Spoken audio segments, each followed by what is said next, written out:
Well, good morning, folks, from a lovely sunny Malvern. I trust you are well this morning. It's a lovely morning here, cold but nice. I thought this morning that I would just share a little thought with you. This week I have been reading our Elam Direction magazine, and it really struck me about how many firsts are in our lives, how many things that have happened maybe for the first time in our life. I thought I'd better put that on the screen because obviously with my Northern Ireland accent, people might not understand what I'm saying.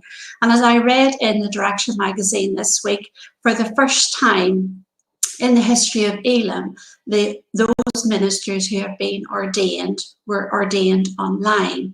Similarly, for Elam Missions, they began their Missions Academy, and that has all been done online. So it really made me think about the firsts that have been in our lives this year, in this last year really. And some of those have been sad, others have been good. For myself, there have been those sad moments because I wasn't able to be with our son for his 30th birthday in Northern Ireland because of the lockdown restrictions. Similarly, and maybe like me, you have experienced this, the death of a loved one, and you haven't been able to be there at their funeral because of the restrictions. But also for me, there has been some good ones. And of course, a really good one for me in this last year, that first was on the 20th of August, to stand with my daughter and put her into her wedding dress. And then 30 minutes later, to stand at the front of the church and to marry her and her husband, Jack. So that was a real special first for me. And maybe you can relate to that. I'm sure we've all got stories of those things that have been first in our lives, some sad, some good. And it made me think about this guy called Zacchaeus. He was a tax collector, and you find him in Luke 19 in the New Testament.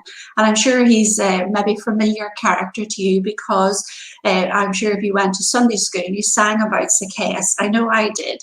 And it made me think about the firsts in our lives. And this was the first time, if you read Luke 19, that Zacchaeus, he met Jesus. You know the story, he ran ahead of the crowd to try and get to see Jesus, and he climbed up onto the tree. And that first time that he met with Jesus, it changed his life. And I want to ask you this week, as we begin this new week, what could be your first this week? What could it be that God's maybe prompting you to do this week? Could it be to pray? Could it be to connect with a church online?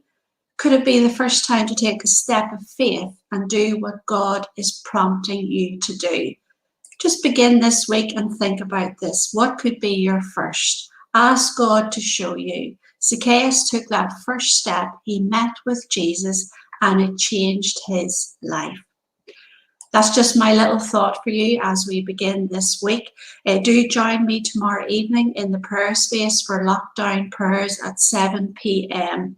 I was really struck this week that we had the Boris Johnson's announcement on Monday evening. And it was almost that sense, we're there.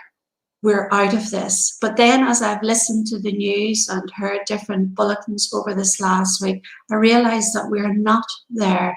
And I think it's really important for us to continue to pray and pray through this lockdown season. It's almost like whenever you have a child in a car and they say, are we nearly there yet, Mum? Are we nearly there yet? Maybe you have thought that. And there's almost that sense that, yes, we're in a better place, but we're not there yet. So please do join me tomorrow evening in the prayer space. And maybe, just maybe, that's your first this week. So do have a great day, everyone. Thank you for joining in.